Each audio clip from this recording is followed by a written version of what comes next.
안녕하세요, 세이지입니다. 정말 오랜만에 찍는 영상이라는 생각이 들어요. 몇 주 만이지? 2주? 거의 3주 만인가? 저의 휴식이 제 생각보다 약간 길어져서 그 사이에 한국은 아마 완연한 여름의 기운을 뿜고 있을 것 같고, 호주는 이렇게 보시다시피 점점 추워지고 있어서 이제 정말 겨울이라고 불러도 좋을 만한 시간이 온 것 같아요. 평소보다 한층 더 두툼하게 입고 영상을 찍으려고 이렇게 카메라 앞에 오랜만에 섰습니다. 선 건 아니고 앉아 있습니다. 제가 백신 부스터 샷을 맞은 다음에 본의 아니게 쉬게 돼서 걱정을 끼쳐드린 것 같아서 죄송하고 또 감사하더라고요. 넘어진 김에 쉬어간다고 아픈 김에 오래 쉬었습니다. 지금은 많이 괜찮아졌어요. 원래 계획은 쉬는 동안에 책을 많이 읽으려고 했었는데 제 생각보다 많이 아픈 바람에 많이는 못 읽었어요. 그런 와중에 읽었는데 좀 좋았다. 그리고 내가 힘든 동안에 이 책을 읽어보니 조금 기운 차리는데 도움이 많이 되더라 하는 책 몇 권을 가져왔어요. 그거 간단할지 어떨지 모르겠지만 간단하게 소개해보고, 그리고 이제 6월이잖아요. 6월을 어떻게 보냈지? 그런 얘기도 간단하게 얘기해보려고 해요. 우선은 이 책, 제인 에어를 다 읽었습니다. 유명한 고전이다 보니까 여러 출판사의 번역본이 나와 있는데 저는 문학동네 2권짜리로 된 제인 에어를 읽었고요. 부스터 샷을 맞고 읽은 책은 아니고 매일 조금씩 나에게 좋은 일을 한다는 취지로 쪼매 프로젝트를 수행하고 있는데, 그 쪼매 프로젝트 일환의 하나로 아침마다 고전을 30분씩 읽고 있거든요. 그래서 그때 읽었던 책이에요. 4월에서 5월에 걸쳐서 읽었어요. 아주 재밌는 책이었어요. 흔히 고전이라고 생각하면 지루할 것 같다, 어려울 것 같다, 또 오래된 책이다 보니까 시대착오적일 것 같다 하는 편견들이 있고, 실제로 어느 정도는 그런 편견에 부합하는 책도 있다는 생각이 들어요. 아무래도 시대가 많이 지나다 보니까 그때 사상 너무 고리타분하다 이렇게 느낄 수도 있는데, 제인 에어가 그런 부분이 없는 건 아니지만 그럼에도 굉장히 재밌는 소설이거든요. 제인 에어라는 주인공의 성장 소설이기도 하고 분위기상으로는 고딕 소설에 해당되기도 해요. 그래서 되게 으스스하고 어두침침하고 고택이 등장하는 그런 배경이 있는데, 저는 영화를 먼저 보고 그 다음에 영화가 너무 재밌어서 책을 찾아 읽은 케이스예요. 전체적인 얘기는 책하고 비슷한데 책이 아무래도 더 구체적이죠. 시간의 제약이 없으니까. 그래서 대부분 소설을 원작으로 한 영화는 소설이 재밌는 경우가 더 많더라고요. 스포라고 할 만한 부분을 다 알고 봤는데도 책이 너무 재밌더라고요. 제가 평소에 책을 소개할 때는 스포일러가 될 만한 부분을 피하는 편인데, 이번에는 스포일러 부분까지 다 얘기하려고 해요. 제가 스포일러를 보고 책을 봤는데도 굉장히 재밌게 읽었던 영향도 있고, 또 제가 하려는 얘기가 이 스포일러를 피하지 않고서는 말하는 게 불가능하더라고요.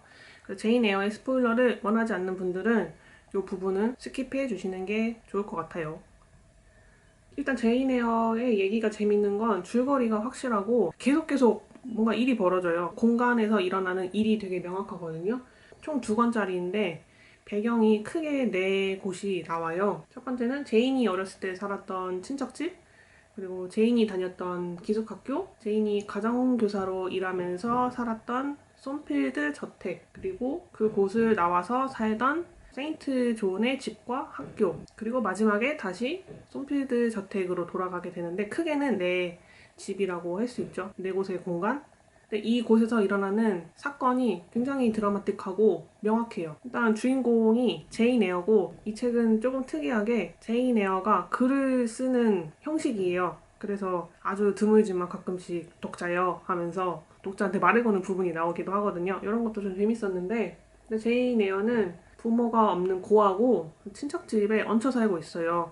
그나마 삼촌이 제인 에어를 되게 예뻐해 주셨는데 삼촌도 돌아가시고 그 다음부터는 약간 외숙모의 눈칫밥을 먹으면서 살고 있거든요. 근데 제인이 어른이 봤을 때는 약간 말대꾸도 많이 하고 똑부러지는 부분이 있어요. 안 그래도 제인 에어를 좋아하지 않았던 외숙모 눈에는 이게 되게 고깝게 보였던 거죠. 어른이 어린애에게 할 짓인가 싶지만, 어쨌든 외숙모가 제인 에어를 별로 좋아하지 않았기 때문에 제인 에어를 기숙학교에 보내요.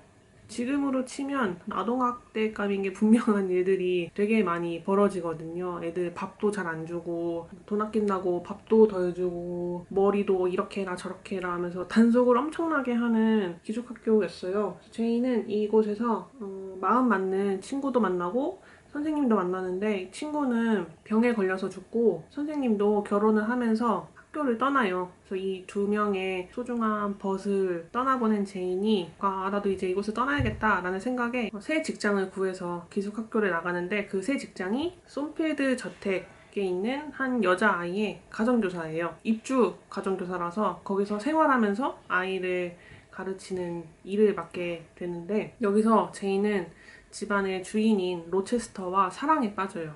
제인과 로체스터는 나이 차이도 많이 날 뿐더러 계급도 다르죠. 제인은 고하고 가난하고 로체스터는 백작이었으니까. 근데 로체스터한테 비밀이 하나 있거든요. 로체스터의 비밀이기도 하고 솜필드 가문의 비밀이기도 하고 나아가서는 소설 전체의 비밀이기도 해요. 그래서 이 로체스터가 숨기고 있는 비밀이 이 고딕 소설의 분위기를 자아내는데 큰 역할을 하는데 아까도 말했듯이 책은 제인이 쓰는 방식으로 묘사가 되어 있다고 했잖아요. 그래서 사랑에 빠진 제인의 눈으로 이야기가 전개가 되다 보니까 로체스터의 잘못이 엄청 크게 부각되지 않기도 하고 또 로체스터가 굉장히 멋있는 사람으로 보이기도 하는데 사실 무지 나쁜 사람이에요.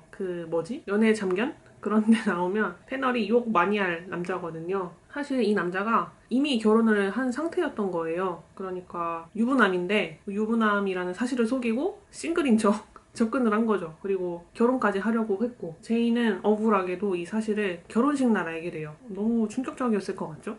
내 남편 될 사람이 이미 누군가의 남편이었다는 게 그것도 10년도 더 된 로체스터가 거기에 대해서 막 변명을 해요. 말도 안 되는 소리를 해요. 내가 한 건 정략 결혼이었고 자기가 차남이었고 당시에는 장남이 재산을 모두 물려받았기 때문에 내가 빈털터리가 될 거 염려와 우리 아빠가 나를 부잣집 딸내미하고 연결을 시켰다. 근데 이 사람이 알고 보니 하자가 있는 사람이다. 정신병이 있는 사람이라서 정상적인 결혼 생활을 이어가지 못했고 이 여자를 방에 가둬두고 살아야 했지만 그런 와중에도 이 여자를 돌봐주려고 애썼다. 그러니까 이 결혼은 무효나 다름없다. 이런 논리로 당연히 말도 안 되죠. 결국 제인은 로체스터를 떠나서 다른 데에서 뭐 일도 하고 하지만 로체스터를 잊지 못해서 여차저차 방황한 끝에 다시 로체스터를 만나보려고 이야기라도 조금 들어보려고 어떻게 사는지 잘 사는지 궁금하니까 솜필드 저택에 갔다가 솜필드 저택이 불에 탔다는 얘기를 들어요. 솜필드 저택에 불이 나서 로체스터의 아내가 죽었기 때문에 로체스터는 다시 결혼할 수 있는 상태가 됐고 제인과 로체스터는 여전히 서로를 사랑했기 때문에 둘이 결혼을 합니다. 이 책은 재밌기도 하고 또 의미도 있는 작품이에요.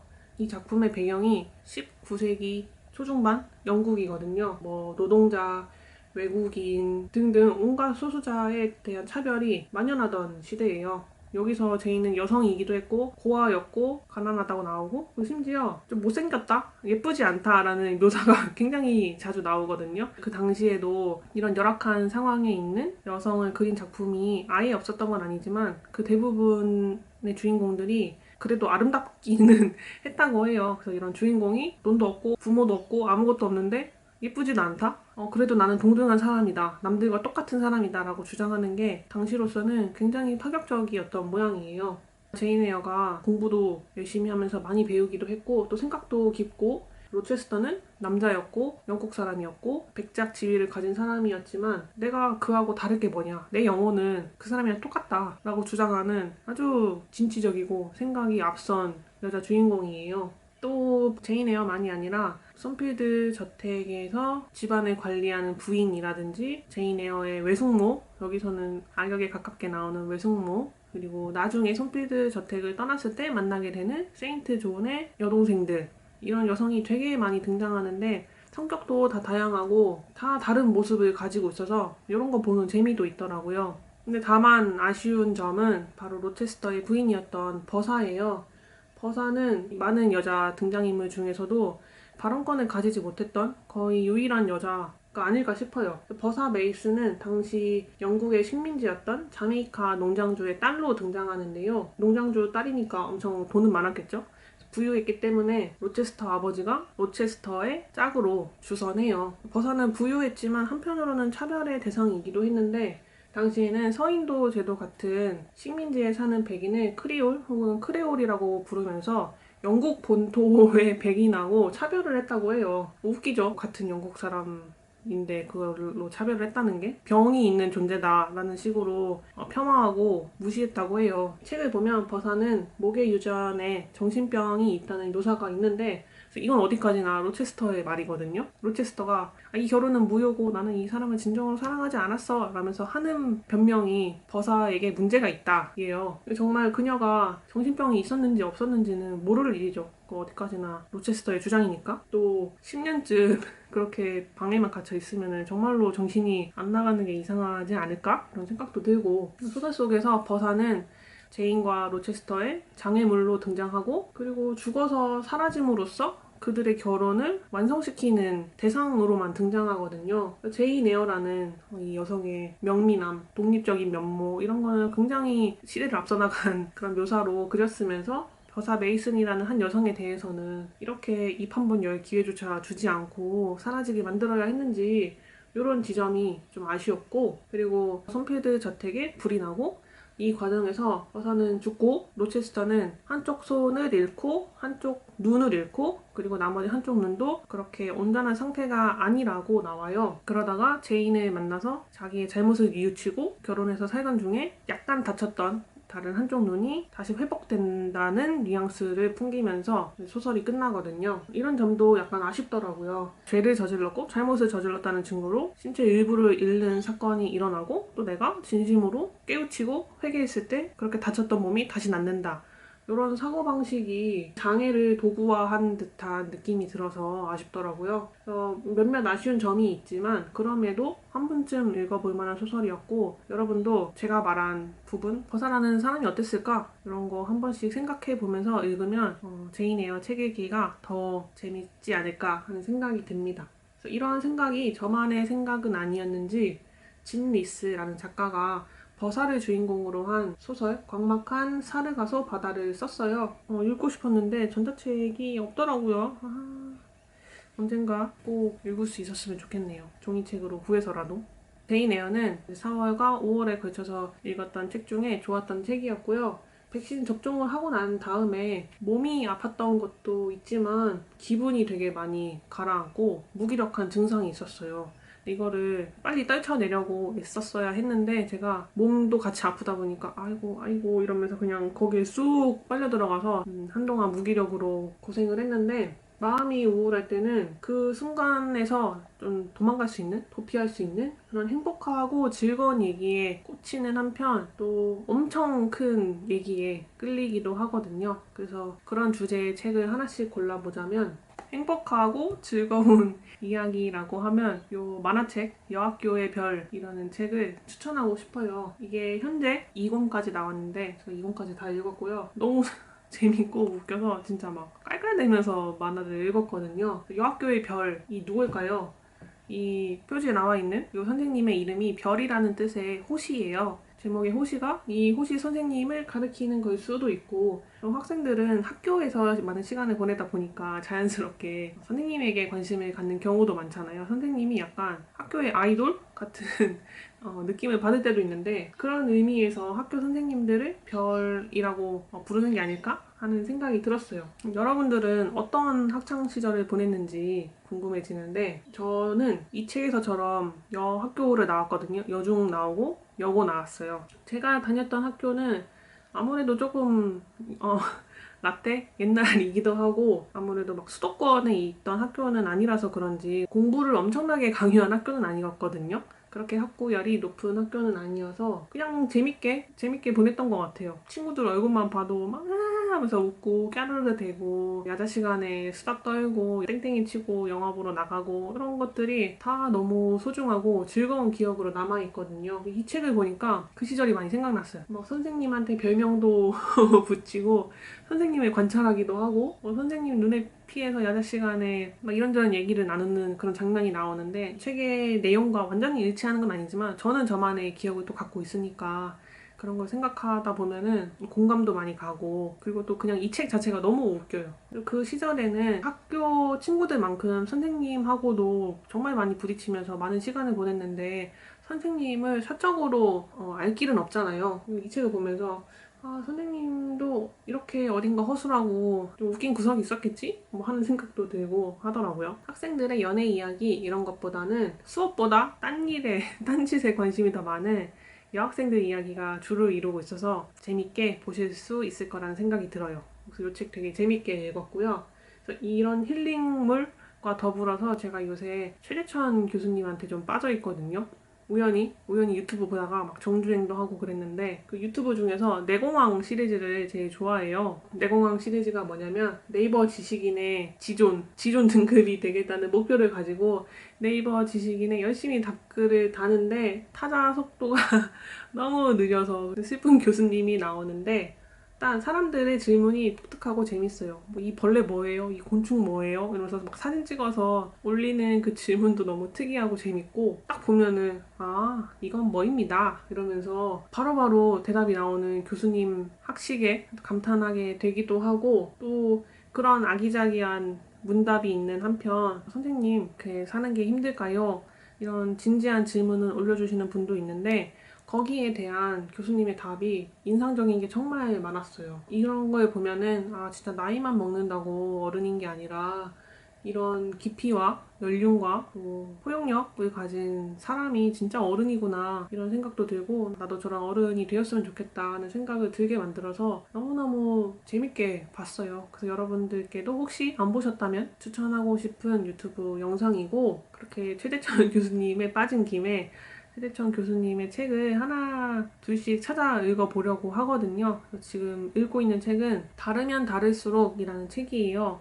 이게 뭐 더 재밌고 이래서라기보다는 밀리의 서재에 있길래 우선 있는 책을 먼저 읽고 있는데 아직 읽는 중이라서 딱 단정 지어서 설명하기는 어렵지만 제목처럼 우리가 다르면 다를수록 좋다고 말하는 이야기가 많아요. 우리가 같아야 할 이유가 하나도 없고 다른 모습으로도 충분하고 오히려 우리가 다양하기 때문에 이 세상을 더욱 아름답게 만들어 갈 수 있다. 다채롭게 꾸려갈 수 있다. 이렇게 말하는 책인데 이 책이 요즘 시대에 울림을 주는 메시지를 갖고 있다는 생각이 들었어요. 우리 되게 학창시절에 공부만 하고 고생하면서 이렇게 되라 저렇게 되라 한 가지만 잘해라 뭐 이런 얘기 많이 듣고 자랐잖아요. 지금은 분위기가 또 다르지만 그럴 때 이런 책을 읽으면 아 그냥 나는 나 자체로도 충분하구나. 내가 누군가를 따라하고 누군가를 닮을 필요가 전혀 없구나 라는 걸 생각하게 돼요. 제가 좋아하는 책 중에 알랭드 보통의 불안이라는 책이 있는데 제가 좋아해서 아마 이전에도 언급한 적이 있을 거예요. 알랭드 보통이 불안할 땐 거대한 자연을 마주하라는 조언을 책에 쓰거든요. 자연 우주 이렇게 엄청나게 거대한 걸 상상하면 우리가 아주 작다는 사실을 새삼스럽게 깨닫게 되고 그 경험을 통해 겸허함을 깨달을 수 있다는 얘기를 해요. 이렇게 큰 세상에 이렇게 작은 나라고 생각하면 마음이 좀 가라앉는 게 분명히 있거든요. 최대천 교수님이 해주는 말에도 그런 뉘앙스 그런 게 있어요. 우주라는 엄청나게 거대한 공간 안에서 살지만 그런 공간의 크기를 매번 실감하지 못할 뿐더러 우리가 사는 사회는 되게 작고 미시적일 때가 많잖아요. 내가 하는 고민도 뭐 무슨 세계평화 이런 거라기보다는 물론 그런 것도 충분한 고민거리이지만 당장 나한테 중요한 것은 뭐 내 곁에 있는 친구, 상사, 가족 이런 인간관계의 어려움 등일 때가 많잖아요. 교수님은 그런 문제를 대할 때 아주 작은 개인의 단위로 축소해서 얘기하지 않고 지구적인 관점, 생물학적인 관점에서 설명을 해주시는데 그런 얘기를 듣고 있으면 시야가 탁 트이는 느낌이 나요. 일단 내가 이렇게 보고 있던 게 이렇게만 보는 게 아니라 충분히 다른 면에서도 보고 바꿀 수 있는 부분이 있구나 라는 걸 깨닫게 되고 또 내 고민을 되게 멀리서 객관적으로 바라보는 듯한 기분이 들어서 나도 고민도 작아지는 느낌을 받게 돼요. 겸허해지는 거죠. 정말 먼지 같은 나의 먼지 같은 고민이구나 라는 걸 생각하면서 회복하다 보면은 마음이 좀 괜찮아지더라고요. 5월에 그리고 6월 이어진 시간 동안 이런 책들을 읽으면서 보냈답니다. 그래서 무기력이라는 게 정말 얼마나 무서운 놈인지 다시 한번 깨달은 시간이었어요. 이게 이렇게 나의 일상을 좀먹을 수가 있구나. 무기력이랑 번아웃은 좀 다른 차원의 문제라고 하더라고요. 번아웃이 정말 내 안에 모든 에너지를 소진해서 나는 더 이상 뭔가를 할 에너지가 없다. 에 가깝다면 무기력은 에너지는 있는데 거기에 쓰고 싶지 않은 거예요. 거기에 쓸 의욕이 나지 않는 거예요. 제가 막 쉬는 동안에 내가 왜 이럴까 하고 찾아보니까 의욕을 잃어서 해도 안 되는 것 같으니까 목적의식을 잃어서 에너지를 쓸 방향을 못 찾고 있다. 내가 하는 일이 되게 자꾸 매일매일 쪼개서 하는 일들이라서 뭐 하다 보면 언젠가 되겠지라는 믿음을 가지고 하고 있지만 가끔은 해도 안 되네 라는 생각에 부딪힐 수도 있잖아요. 근데 이럴 때 잠깐 쉬었다가 그래 또 열심히 해보자 하면 되는데 몸까지 아프다 보니까 쉽게 회복하기가 어려웠던 것 같아요. 제가 얼마 전에 유튜브를 봤는데 거기에 콜라병 같은 사람이 되지 말자라는 말이 나왔었거든요. 이 말이 너무 인상적이어서 인스타그램에도 쓰고 블로그에도 쓰고 노트에도 쓰고 했는데 그러고도 성이 안 차서 유튜브에 또 말하고 이 영상을 마무리하려고 해요. 이번 부스터 샷을 겪으면서 내가 되게 콜라병 같은 사람이었구나 이걸 절감했거든요. 콜라병 같은 사람은 외부의 자극에 취약한 사람을 말하거든요. 콜라병을 흔들면 안에서 막 기포가 막 부글부글 올라오고 음료를 탁 하면 막 폭발하듯이 음료가 막 흘러내리잖아요. 사람도 그런 사람이 있다는 거죠. 마음이 평온하고 심지가 단단하면 바깥이 어떻든 자극받을 일이 별로 없는데 마음이 말랑말랑하고 물 같고 아니 탄산 같으면 자극에 엄청 취약한 거죠. 저도 이번에 몸이 아프면서 그럴 수 있지. 아플 수도 있고 실패할 수도 있지. 이런 생각을 못하고 나는 왜 이런 것도 극복 못하고 이렇게 자꾸 주저앉을까? 이렇게 생각하니까 다시 일어날 힘이 안 나더라고요. 마음이 우울해져서 몸의 회복이 더뎠던 게 아닐까 뭐 이런 생각도 나중에 하게 됐는데 몸이 아픈 동안에 일기 쓰는 것도 멈췄었는데 일기도 다시 쓰고 책도 어떻게든 조금씩 읽으려고 하고 하다 보니까 조금씩 괜찮아지더라고요. 저는 6월에는 콜라병 같은 사람이 되지 말자고 다짐을 하면서 그리고 또 마음이 좀 단단하고 힘센 사람이 되고 싶다 이런 마음을 갖고 단련을 하면서 앞으로의 시간을 보내려고 합니다. 여러분들의 6월 계획은 뭔지 잠시 얘기 나누지 못한 동안 어떤 책 읽으셨는지 이런 거 댓글로 남겨주시면 제가 또 재밌게 읽고 답글을 달아보도록 하겠습니다. 다음부터는 너무 늦지 않게 돌아올 수 있도록 노력해 볼게요. 시간이 정말 많이 제 생각보다 많이 늦어졌는데 기다려주셔서 감사하고 오랜만에 영상 올리고 만나 생각하니까 설레고 반갑고 처음 올렸을 때처럼 떨리기도 하고 그러네요. 오늘 영상 여기까지고요. 재밌게 봐주셨으면 좋겠네요. 다음번에는 제 일상 공유하는 영상 가져와 볼게요. 여기까지 봐주셔서 감사합니다. 건강하세요.